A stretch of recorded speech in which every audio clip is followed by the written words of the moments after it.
چا تپوس کړی دا د درود شریف په باره کې یو خدا چې فضیلت یې څه ده نو د درود شریف خو ډېر فضایل راغلی دي. نبی کریم صلی الله علیه وسلم مبارک فرمایي من صلی علی واحدة صلی الله علیه عشرة، چا چې ما باندې یو ځلې درود شریف ووي الله پاک جل جلاله به په ده باندې لس رحمت نازل کی. او بل دا پیغمبر علیہ السلام مبارک فرمائی چې د الله پاک جل جلاله ملائکه په دې روی زمین باندې ګرځي ما باندې چې څوک درود شریف وایي د بهر نه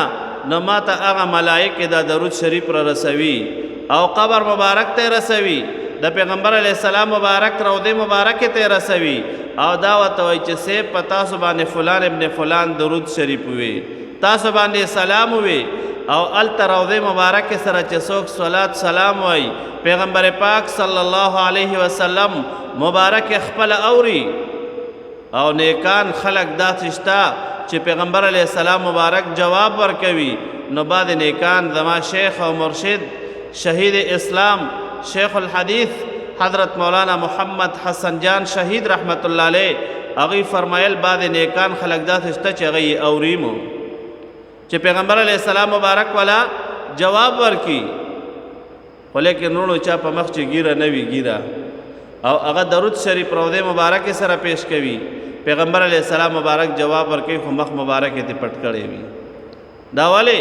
د ده په مخ باندې د پیغمبر علیہ السلام مبارک سنت نه وي، پیغمبر علیہ السلام مبارک ته مخ مبارک پټ کړی وي.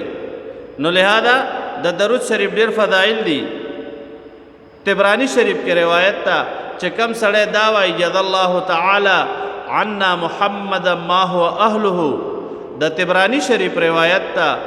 چې د دې انسان د پاره چې یو ځلې دا وایي جزا الله تعالی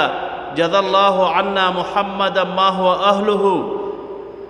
1000 فرشتي د الله پاک جل جلاله په حکم سره راپاسی او د انسان او یا ورځې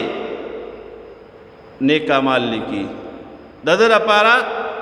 او یا زرا او یا ورځې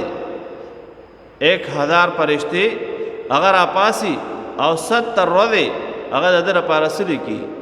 د ده لپاره نیکۍ نه لیکي په دې یو درود شریف باندې جزا الله عنا محمد ما هو اهله چې خدای پاکه جزا ورکې بدله ورکې زمونږ د طرف نه جناب نبی کریم صلی الله علیه وسلم مبارک ته هغه شانتی چې کمی پیغمبر علیہ السلام مبارک مستحق ته او اهل ده خدای پاک زمونږ د طرف نه پیغمبر پاک صلی الله علیه وسلم ته هغه شانتی جزا ورکې. نو 1000 فرشتي او یا ورځې د دې انسان لپاره نیکیانې لیکي.